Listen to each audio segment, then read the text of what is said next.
It's my great pleasure to introduce Rachel Skipper. Rachel's candidate for the assistant professor position. So the title of my talk today is From Simple Groups to Symmetries of Surfaces. Thank you. Thank you for the invitation. It's a real pleasure to be here and to get to visit the US Math Department. So what I'm hoping to do with today's talk is kind of give you a tour through some important groups in geometric group theory that have been showing up in the last 60 years and have been important in a lot of developments in the area of geometric group theory. These groups have really different types of flavors. But the thing that all the groups I want to talk about have in common is they have an action on a Cantor set.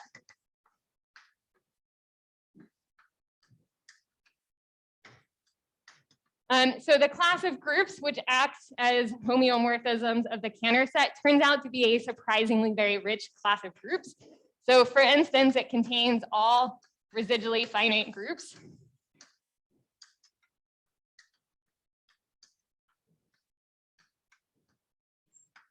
Residually finite groups are groups who you can well study by considering their finite quotients. So they're groups that have lots and lots of finite quotients to them. On the other hand, they contain lots of infinite simple groups. And so although the classification of finite simple groups was one of the largest collective efforts of mathematics in the last 100 years, there's still relatively little known about the type and variety of infinite simple groups that can occur. But there's been lots of progress in the last 10 years, and a lot of these progresses have come by looking at these types of Cantor sets. So just to give a few examples, so for instance, the first simple amenable groups were given by Jaschenko and Minot.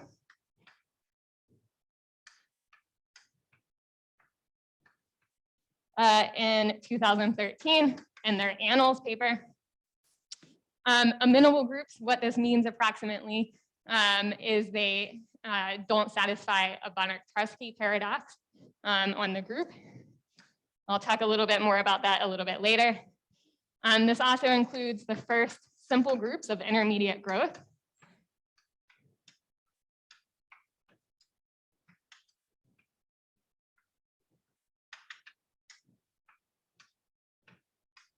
Again, published in the Annals by Nekrashevich in 2018.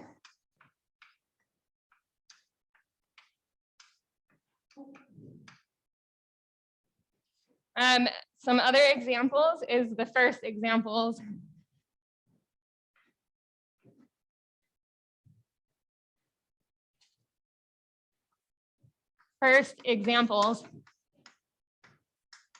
of simple left orderable groups.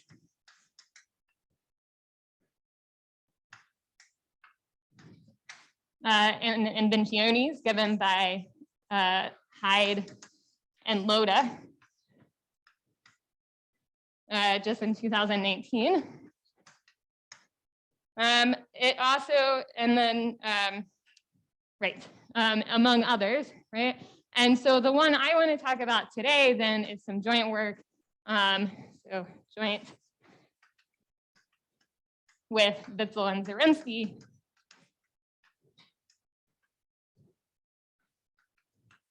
Where we produce the first simple groups of type Fn minus 1, but not Fn for each n. So the first half of the talk, what I want to do is I want to talk with you about the types of groups that go into this construction. So this construction, so let me outline the talk here. So the talk will be in 3 parts. The first part being outlining these groups, where they come from. The second part will be defining these finiteness properties and what we mean by them. And then in the third part of the talk, I'm going to go into a new area called big mapping class groups and talk about how these groups that we're using in these constructions have connections to symmetries of infinite type surfaces. So I will define all of those terms. Yeah. Yeah, but not, yes, thank you. But not Fn, Fn minus 1. And R's are the first. So we produce simple groups for each one of these n's. The small cases are pretty trivial to do. So when I say first, I should maybe say for n greater than or greater than. So these finiteness properties are related to the ideas of being finitely generated and finitely presented, but I'll define them carefully in a little bit.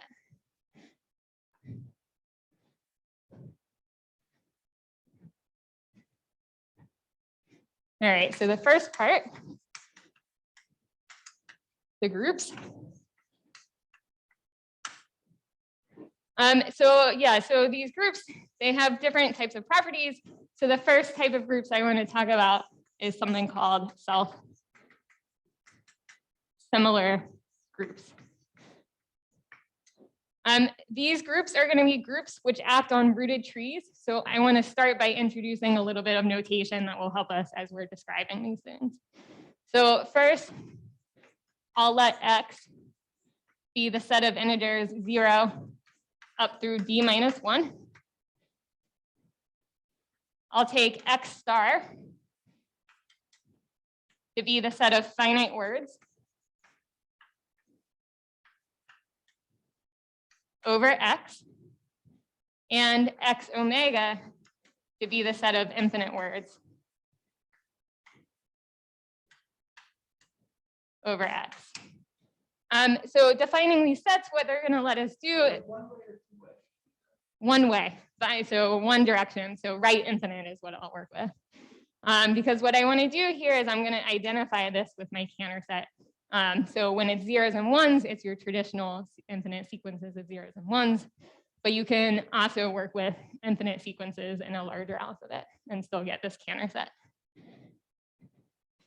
So yeah, so the idea here is this is going to let us describe vertices of rooted trees. So just as an example, for my rooted tree, if I take X to be the set 0 and 1, then what I get is a rooted tree where the empty word corresponds to the root. My words of length 1 are the vertices immediately descending from this vertex. Then I have 0, 0, 0, 1, 1, 0, and 1, 1, etc. And then the boundary of this tree is these right infinite rays. And so what that means is the boundary of my tree here then is my X omega. So we can think about that as the boundary of the tree. And so as a result, whenever I think about a group as acting on the tree, it's going to pass to an action on the boundary, which gives me an action on the Cantor set.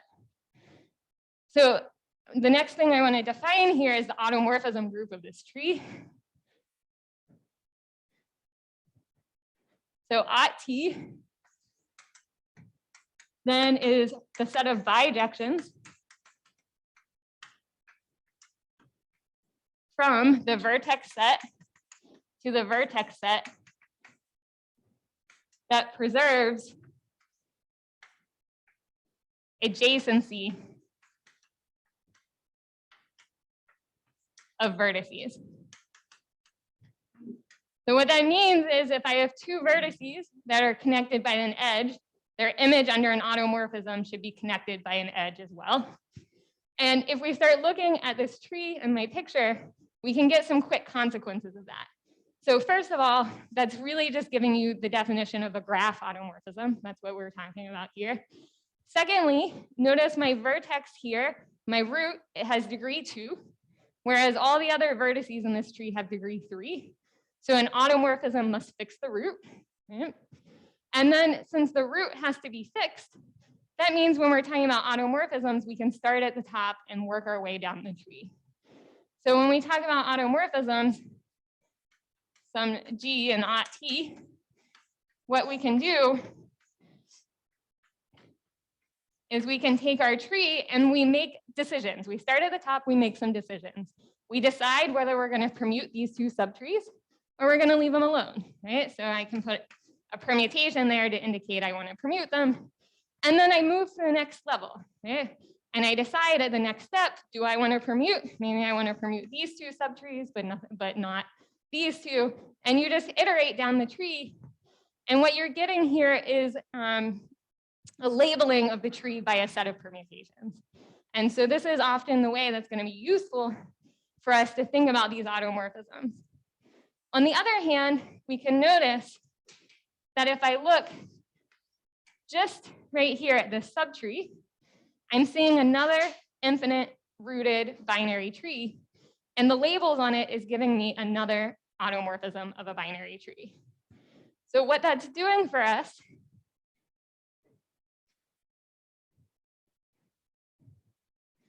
so given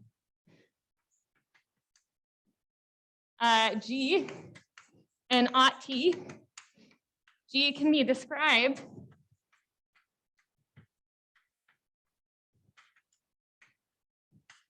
by a permutation and what we call a set of states. So in other words, I'm going to define my element G using some permutation telling me what I'm doing at the top of the tree, this first level permutation, and then a set of states G0 through GD minus 1, telling me what to do on each one of these subtrees. So each one of these coordinates here is giving me another automorphism of the same tree, but where I'm focusing in on the subtree rooted here. All right, so now we're going to say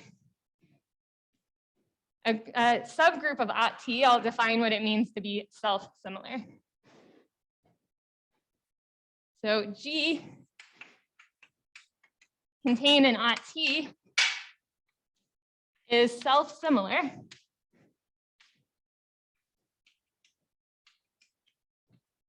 if for all little g in my group, when I do this decomposition, what is D is the arity of my tree. So in this case, my tree I drew is a binary tree. So D would be 0 and 1. But yes.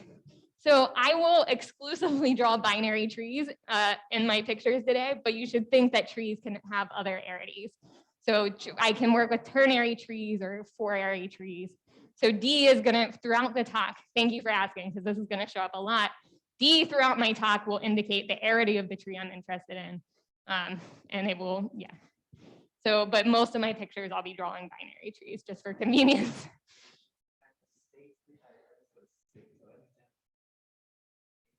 The state is, so what I do is I chop off, I label the tree with permutations, and then I only look at this, what's happening on this subtree. So the thing circled in blue would be the state at the first vertex. And likewise, I have a labeling of this subtree, which would give me the other state. So in the binary tree, I would just have two states here. One being the localized action, what's happening here, and one being the other action on this here.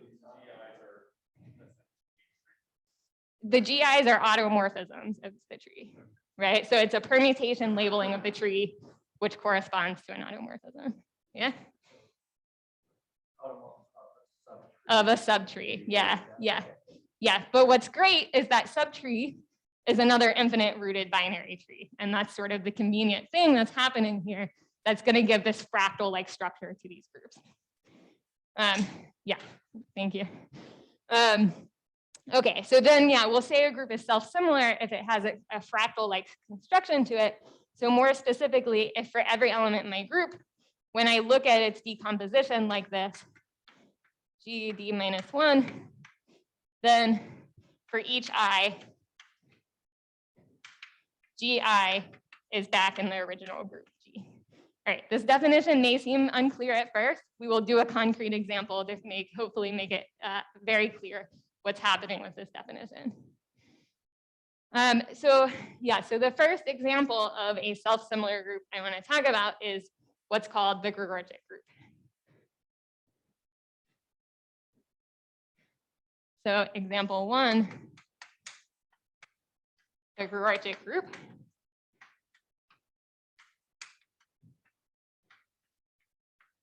So I will define the generators, and then I will tell you how to make them as permutation labelings of the tree. So this group has 4 generators. A, and let me say first that it's acting on the binary tree. So in this case, my alphabet is 0 and 1. And then I'll take sigma to be the non-trivial permutation. And so then the first generator permutes the top 2 trees and then does nothing else. So it's going to have the identity and the identity as its 2 states. B, on the other hand, fixes the top 2 trees, but then is going to act as A on the left subtree, C on the right subtree. C similarly fixes the top, so it's standard to just leave the permutation off here. Acts as A and then D. And the final generator, again, fixes the root and then acts as the identity in B. All right, so again, yeah, the first time people see this, sometimes it's a bit unclear what this definition means, but let's trace out the generator B and see exactly what it's going to do as a graph automorphism of my rooted tree.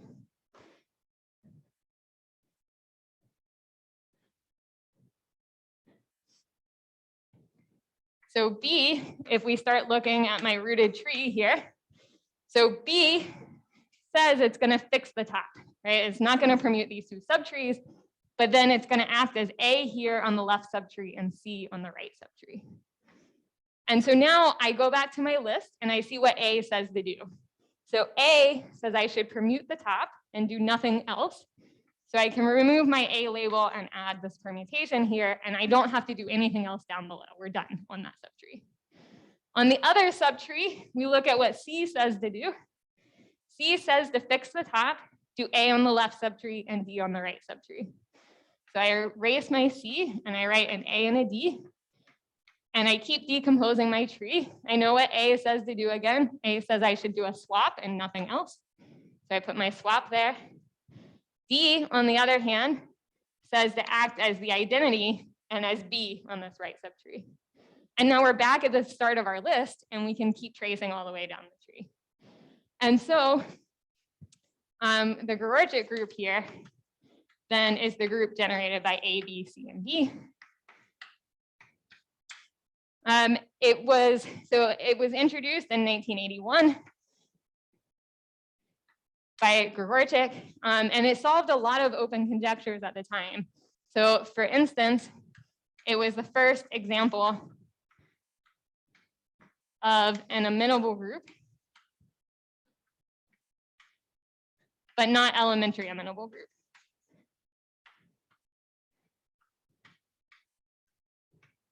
All right, so what this means, as I kind of mentioned this word amenable here, it means approximately that it doesn't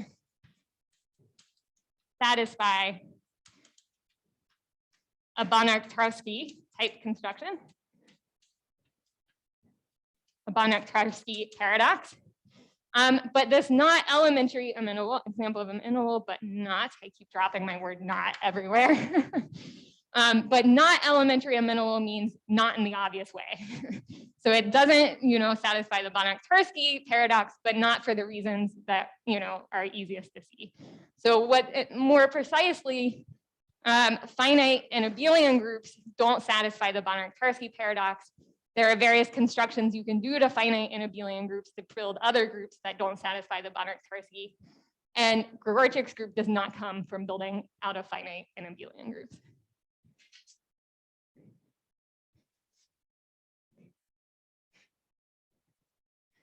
So maybe even more importantly, it was the first example of a group of intermediate growth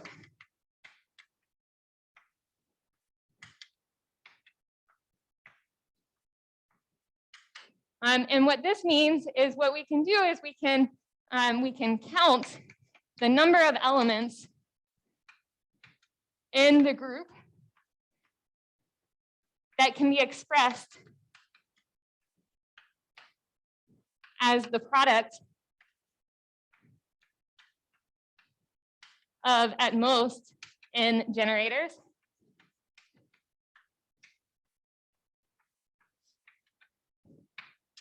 This gives you a function where your variable is n, being the number of elements in your product.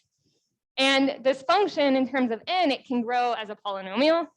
It can grow like an exponential function. And it was open for a really long time whether those were the only two options. And as it turns out, there's an example of a group, the Gorochik group, which grows strictly faster than any polynomial and strictly slower than any exponential function. And still, 40 years later, right, nearly every construction that people have built of groups of intermediate growth start with the Gorochik group as like the input for their constructions. There's one exception to this really being Nekrashevich's simple groups of intermediate growth, but even those have some connections starting, with the Gorochik group. It is not finitely presented. And I believe that is also an open question, whether there is a group of intermediate growth that is finitely presented. I want to say. That's right. Yeah, but it is not finitely presented.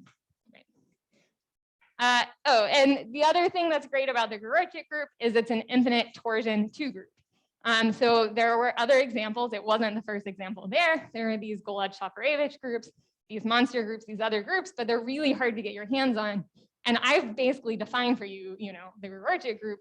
And the proofs of these various results are things that you can do. You can do in 2 hours, right? You can sit down and write most of these proofs. And so this group turns out to be extremely tractable, but still having all these, surprising and interesting properties. So I want to say, I told you that groups acting on Cantor sets can be residually finite. So this falls in the residually finite camp. It has lots and lots and lots of finite quotients.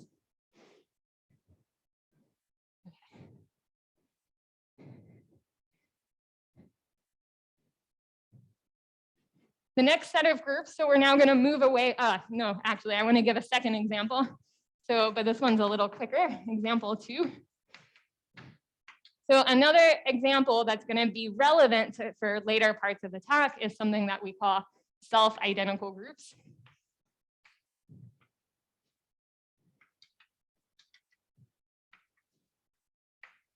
All right, so these are groups with elements defined by G is equal to some permutation. I've already used sigma, so maybe I'll use tau here. And all of its states are just G again. So like, for instance, on my binary tree, there's only one non-trivial element like this. And it's the one where you flip everywhere you can think to flip. You do it. All right, and what this is going to do is this is going to define embeddings of finite groups into the automorphism group of the tree that are acting essentially everywhere. So this is what we'll mean by self-identical groups. For people who study self-similar groups, maybe this isn't the most interesting construction, but it gives us some tools for later parts in the talk. So we'll come back to this example. Okay. Are there questions? Yes, please. Every element. Yeah, so I want every element to have that property. Yeah. So basically, the only things you can define are subgroups of symmetric groups.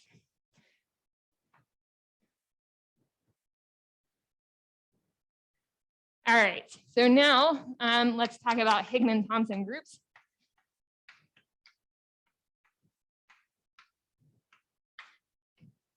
And let me just reiterate again that these self-similar groups also act on the boundary of the tree just by passing this action to your infinite sequences. And so that's going to be relevant when I try and combine them with these Higman-Thompson groups that are defined exclusively in terms of an action on Cantor set. So to define these, I first need the notion of a cone definition for a vertex of my tree, V. The cone at V is the set, which I'll denote with square brackets. And it's the set of words VW, where W is an element in my Cantor set, X omega. So you can think about V as being the points in my boundary that pass through the vertex V.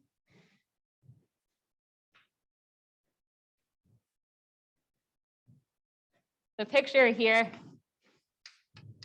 say this is my vertex V, then we're looking at all the points in the boundary below that vertex. The point here is that the cones form the basic Clopin sets on your Cantor set. So the topology of the Cantor set has this as its basis.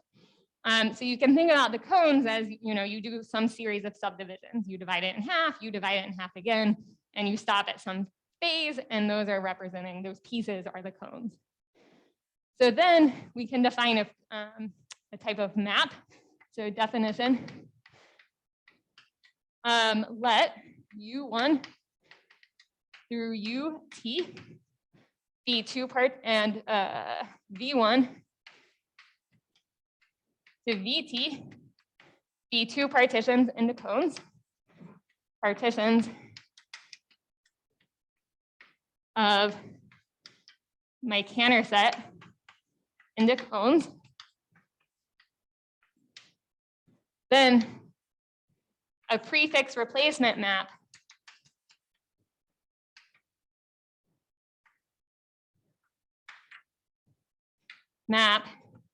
is a map psi from my Cantor set to my Cantor set, defined by it's going to take anything with the prefix UI, so UIW, and it's going to send it, it's going to replace that prefix with the prefix VI.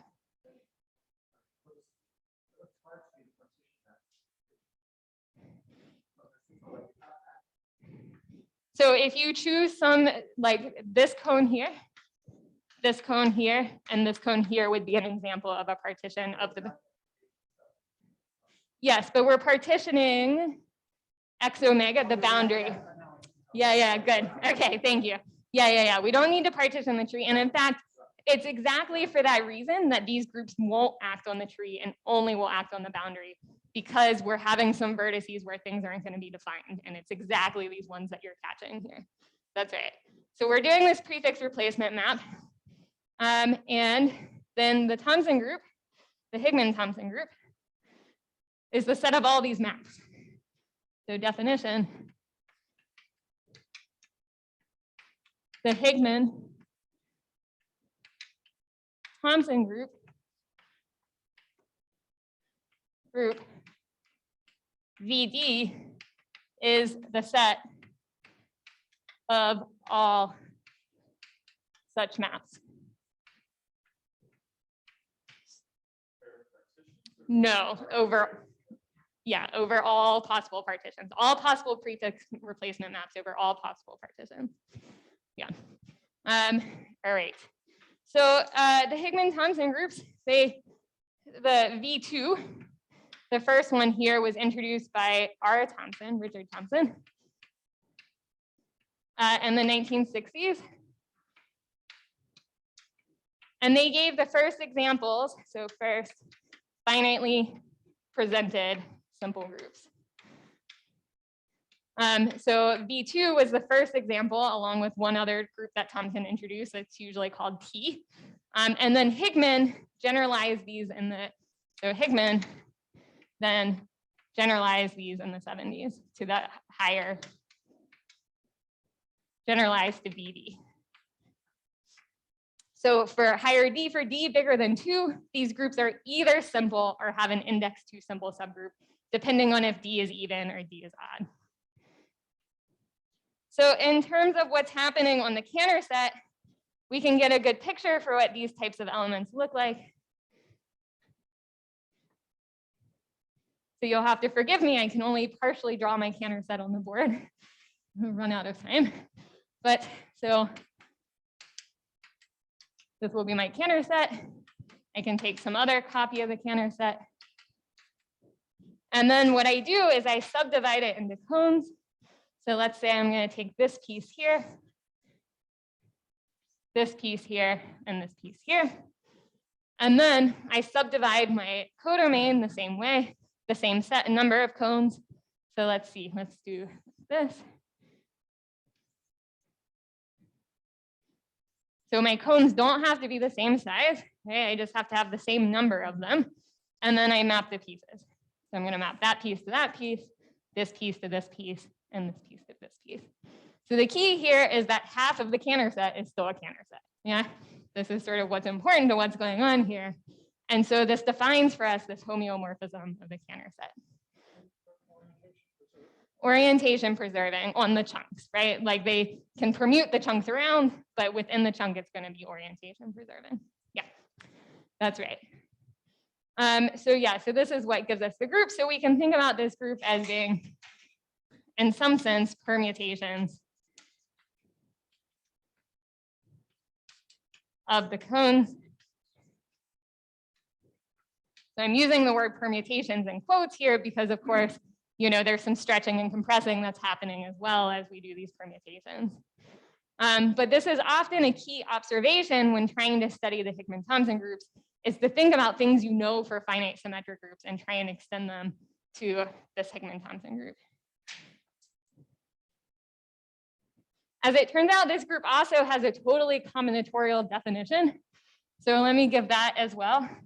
And it's often useful to go back and forth between this action on the Cantor set and this combinatorial definition in terms of something called tree pairs. So alternate definition. And rather than fully giving the definition, I'm just going to give an example that sort of illustrates the point here. So what I can do is I'm going to start with a fixed prefix replacement map. So I'll take the one that takes 0, 0, so 1, 0, the one that takes 0, 1 to 0, and 1 to 1, 1.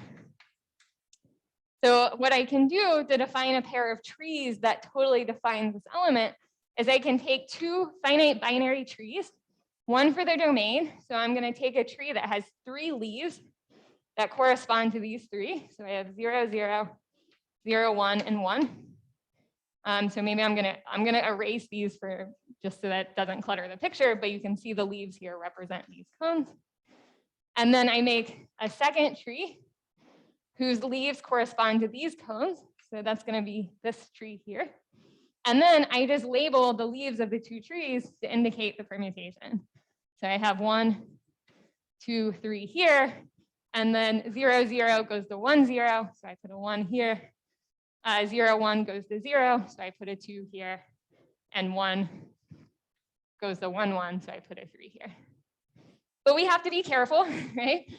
Because as it turns out, this is not the only tree pair that defines this element on the boundary of the tree. So what I can do is I can break one of my cones into 2 halves. So 1, 0, and 1, 1. And I can map the left half to the right half, and the left half to the left half, the right half to the right half. 1, 1, 0. 1, 1, 1, and these elements are the same elements on the Cantor set. So what I have to do, I have to be careful here, and I have to really think about equivalence classes of tree pair diagrams. So what that's going to do to my tree here is it's going to break this into 2 pieces, this into 2 pieces, and then I can label these like 3A and 3B, 3A and 3B. And these are the same element. So what I want to talk about when I talk about the Thomson groups is I'm talking about equivalence classes of tree pair diagrams. Equivalence classes of tree pairs.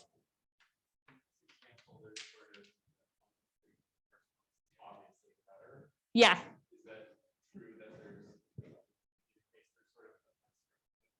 There is always a minimal one, and that's because the equivalence relation is exactly the one generated by this relation. But the minimal one is often not the best one. So there is, in dynamics, there's a construction called revealing pairs. So there's a way to build a tree pair that reveals the dynamics on the boundary of the tree. So it's going to reveal which pieces are being pulled away from the boundary, which pieces are being pushed, which pieces are being cyclically permuted, and which are pulled, shifted, and then eventually pushed. And all of this can be revealed by a well-chosen choice of tree pairs. And I think that's probably the best. but it takes work to construct it from your, if you just have a tree pair. Yeah. But at least for trying to understand the dynamics of how this is acting, if that's what you're interested in, the revealing pairs are the good ones. Yeah.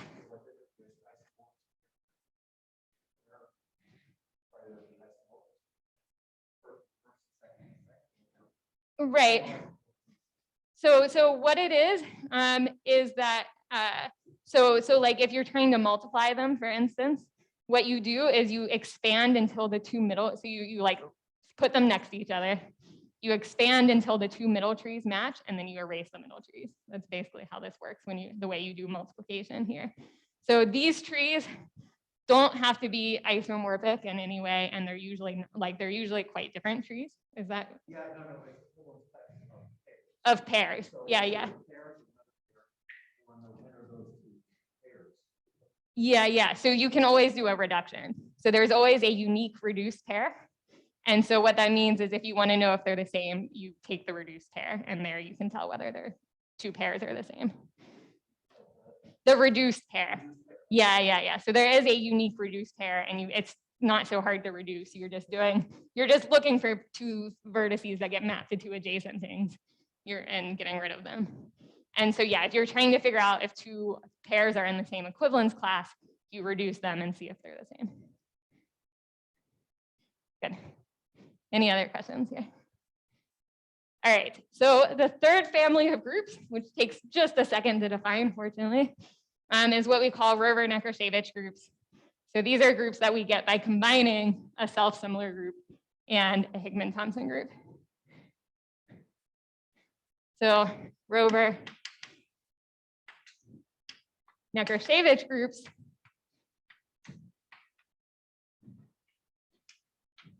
so what you do is you fix a self-similar group G.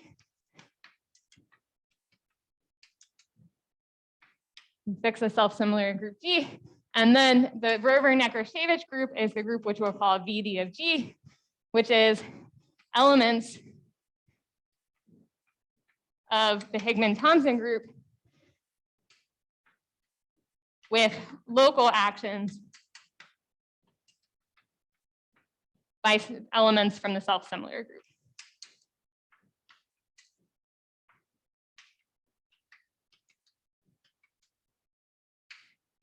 All right, so what that means in terms of this picture is, in this example, I had these three chunks of Cantor set that are each individually a Cantor set. So what I can take is I can take three elements from my self-similar group, let one act on this chunk before I do the permutation, let one act on this chunk before I do the permutation, and one on this before I do the permutation. And those are the elements in my Rover-Nekrashevich group. So this works because these both groups are acting on this Cantor set. All right. So I'm not going to go at the moment too deep with these Rover-Nekrashevich groups, but I now want to move to part 2, where I tell you about finiteness properties of groups and how that relates to these groups here. Let's see.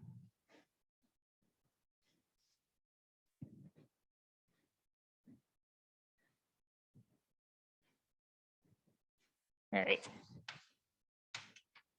Part 2, finiteness properties.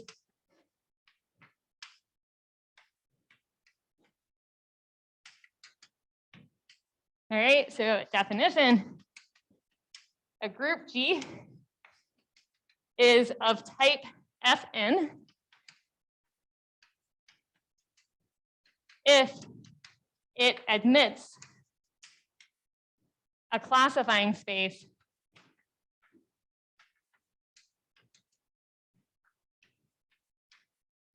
with a compact in skeleton.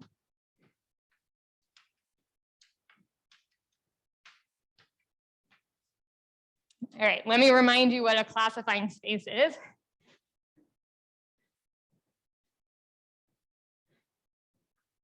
Again, rather than give a definition, I'm just going to give you an example of how to build one. So a classifying space, what we're looking for is a topological space that captures the information of the group, but doesn't capture information from any other group. And the way we can build such a thing is if we have a presentation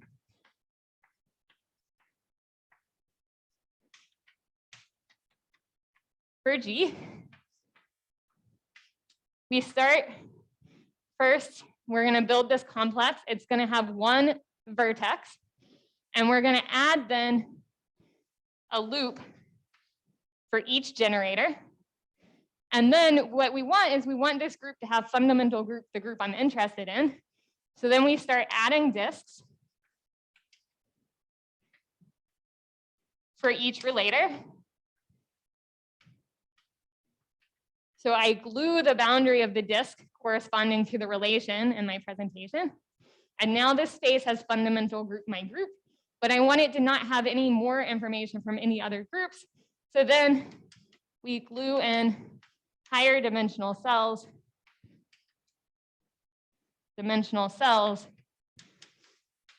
to kill the higher homotopy groups.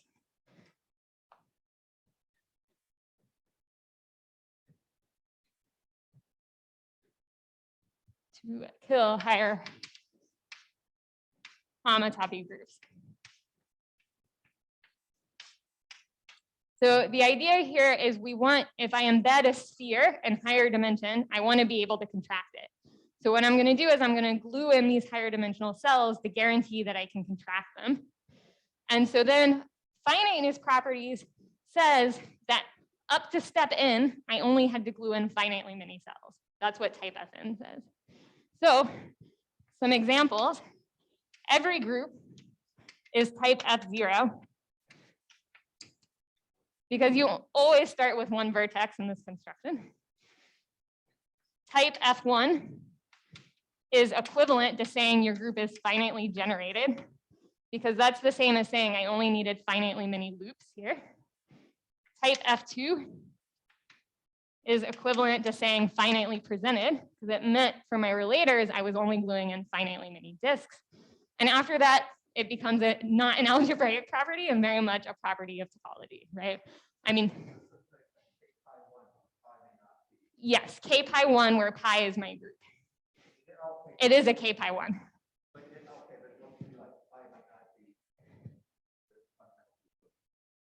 It will be, yeah. So the real definition of a classifying space is it's a k pi 1, yeah, and up to homotopy, any k pi 1 is a homotopy equivalent to this construction, yeah.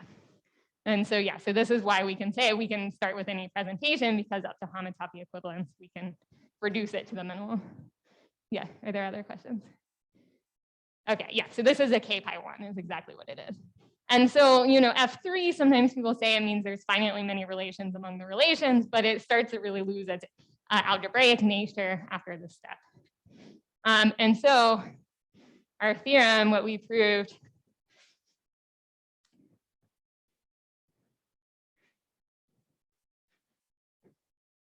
so theorem, there exists a simple group of type Fn minus 1, but not Fn for each n. And to restate things in terms of things I've defined before, I can replace this word simple with there exists a commutator subgroup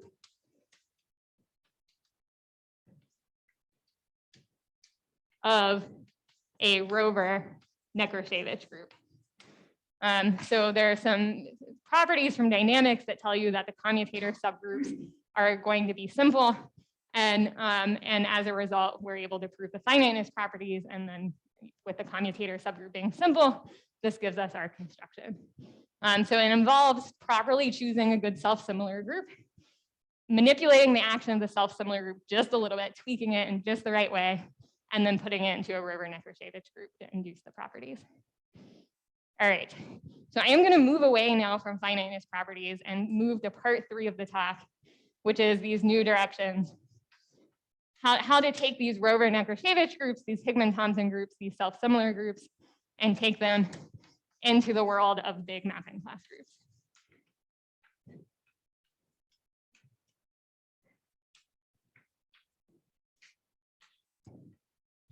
So first, let me define for you what I mean by the mapping class group.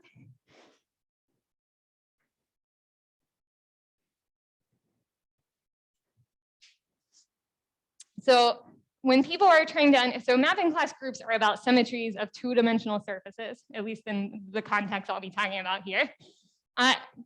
The most natural group of symmetries of a surface to take is the group of homeomorphisms. But the group of homeomorphisms of a surface is huge, and it turns out to be too big to really be useful. So instead, people study what's called the mapping class group. So definition.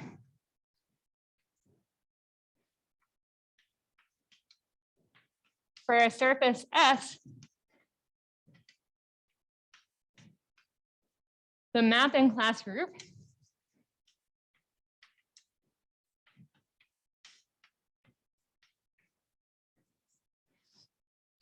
is the group of orientation preserving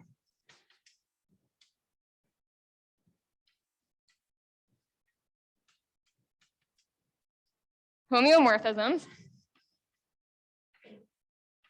of S that fix the boundary pointwise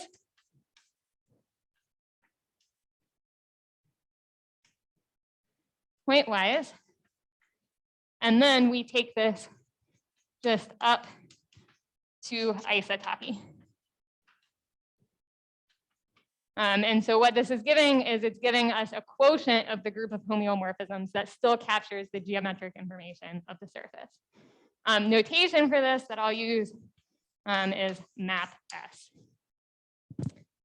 So in the last, people have been studying mapping class groups extensively for years and years, but recently there's been kind of a transition to the so-called big mapping class groups. And this started with a blog of Danny Caligari's in 2014, which he titled Mapping Class Groups, the Next Generation.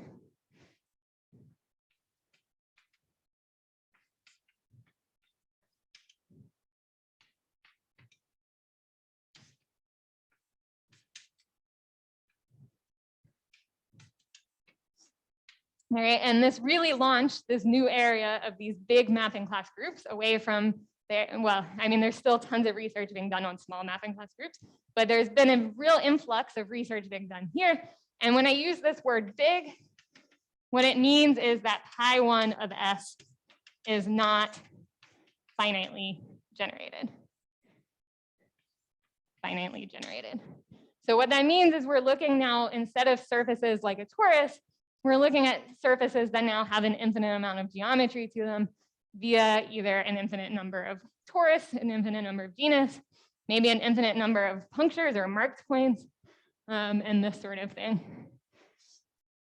So example, which should be which you can think about as being the motivation for this next part of the talk, is taking some finite type surface that you have and adding a Cantor set to it. Right? We can take a Cantor set, puncture a bunch of holes onto my surface, and now I have this infinite type surface that we can do things with. So before I go too deep into these surfaces punctured by the Cantor set, let me give you an example of a finite type mapping class group. So finite type. So sort of the traditional first example you see when you're learning about mapping class groups is that if I take a disk and I put a set of punctures on it, then map S is going to be a braid group, in this case on 4 strands. And the way you can see this is I take 2 copies of my surface, and I'm performing this homeomorphism, which is moving these points around in the plane. And if I keep track of these points over time, this is going to give me some strands of I can track them via some strands here of a braid. Maybe that's like that.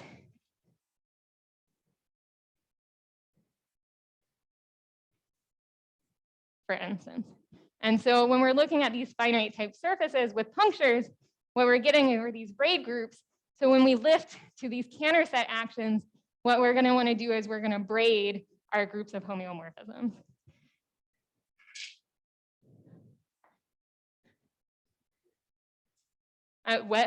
No, they don't have to be, right. So you can think about the points as not, yeah, so I'm not considering the points as boundary components. Yeah, but there is a distinction, right? You can, if you want, if you fix the points, what you get is what's called the pure braid group. Yeah. But yeah, for me, I'm not going to worry about fixing the points. All right, so the move then move from homeo of the Cantor set to mapping class groups is done by braiding. All right, so the idea here, yeah, so let me draw some pictures before I get too far into this. So the idea is everywhere I had a permutation in all of my previous definitions, I replaced that permutation with a braid. And we can do this by considering two different models for these surfaces. So yeah, so all of the surfaces I care about, as I say, they're going to be some finite type surface punctured by the Cantor set. I'm going to draw my picture with a disk, but we can work with other types of surfaces as well. So one model for the disk punctured by the Cantor set is I can take a disk and I can turn it into, I can take, yeah, what's called a pair of hands. So this is a finite surface. And then what I can do to each leg of my pants is I can add another pair of hands. And I can keep doing this forever. And the surface that I'm getting here, it's homeomorphic to a disk with a punctured Cantor set out of it. What's important with the way we've constructed this, though, is we're getting a bunch of simple closed curves embedded in my surface by the way we've constructed this. In my picture, that's going to be a bunch of simple closed curves around each one of my combs of my Cantor set. So then when I'm talking about braiding here, what I'm doing is I'm taking these simple closed curves and I'm rigidly moving them within the surface around each other. So they're going to wrap around each other, and as we keep track of which ones are moving in front and which ones are moving in back, we get these versions of all these groups that I've been talking about. We get braided self-similar groups, braided Higman-Thompson groups, braided Rover-Nekrashevich groups. So I am nearly out of time, so maybe let me just end by stating a couple of results. So this is, a fairly new area of study. These people studying mapping class groups are starting to come to the Thompson group people. Thompson group people are starting to go to mapping class group people to get models for their different groups so that you can use tools from one field and tools from the other field. So let's see, let's erase here.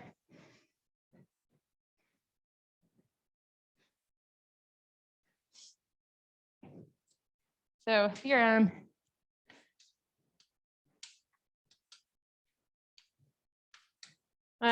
So let H be a subgroup of the braid group on D strands, and let G be the braided self-identical group.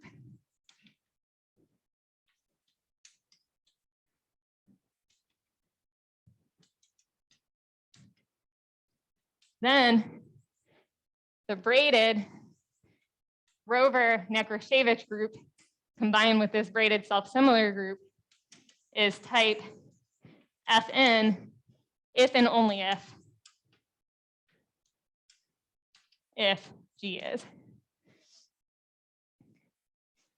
So what that means is, if we're taking some subgroup of the braid group that has whatever finiteness properties we want, and as it turns out, there exist subgroups of the braid group that have whatever finiteness properties you want, this builds you this group acting on this big space that has the same finiteness properties. G, yeah, so G, which is isomorphic to H being the subgroup of the braid group. So you can take a subgroup of the braid group, have it so that it infinitely iterates all the way down. And whenever that subgroup is type Fn, this braided group combined with the Thompson group is also going to be type Fn. If and only if, oh, sorry. I see, yeah, type Fn. if and only if, I think what I meant to write is if and only if G is. That's the word I wanted to put there. Thank you. Yeah. All right. On the other hand, if we take more interesting self-similar groups and braid them, so S1,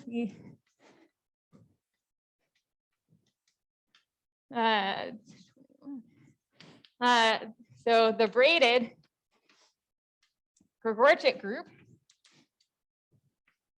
is not finitely presented, but the braided Rover-Nekrashevich group for the Gregorchik group is type F infinity. So when you plug in more complicated self-similar groups into this construction, the finiteness properties are not necessarily going to be preserved when you move to this braided Rover-Nekrashevich group. I will end by just saying the braided self-identical groups at first appear like kind of unnatural, but it turns out that like a concrete example of this is taking a Dane twist around a boundary curve. You can think about this as having the front of the curve and the back of the simple closed curve. And this gives you something that looks like a ribbon. And when you do this twisting, if you cut your ribbon in half, i.e. taking the Cantor set and cutting it into chunks, what you'll see with your ribbons is they'll twist around each other, but they'll also individually twist. And this is what's being demonstrated by the self-identical braiding. When you cut it in half, you need the twisting to happen and the twisting to happen on the individual pieces. And as it turns out, we're able to line these up with something called asymptotic mapping class groups, which people in mapping class groups have been studying since 2004. But anyway, I've already gone 5 minutes over, so let me end here and just say thank you.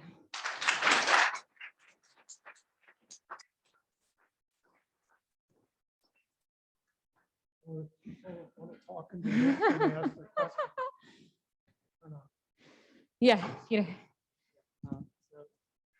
Is there what's the relationship between the braided VD of G and VD of G itself? Is that like a homomorphism? Yeah, so braided VD of G surjects onto the Rover Nekrashevich, the unbraided version. So they're no longer simple because you now have a kernel, you have the surjection. Yeah. So you can always kill the braids and turn them into permutations to get the Rover. Right. And my other question is, so why does H have to be in BD? Can't you just take any Yeah, so what I'm taking is, so I want to be able to braid things. So you can take any, so like if you took a finite permutation group, what you would want to do is lift it to a braid group that's doing the same permutation. And so you could do that, but you can get more complicated braid groups as well. Does that make answer? Yeah. So any finite group, you can build up in this way. You can braid, but you can have more than one group that has the same symmetric group setting on top of it.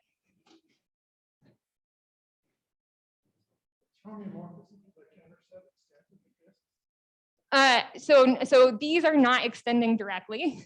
So I think none of them, right? Like because you have the geometry outside of the surface that has to be kept track of. Yeah, and so it's not just none of these homeomorphisms are directly converting over. It requires you keeping track of what's outside of the Cantor set. Yeah.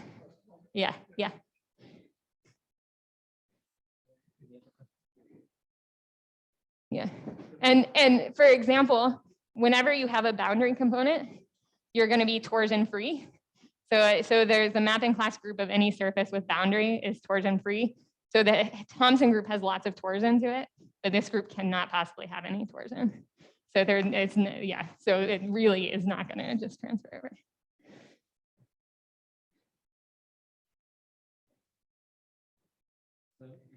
Actually, I have more questions, but yeah. I'll ask you later. Okay.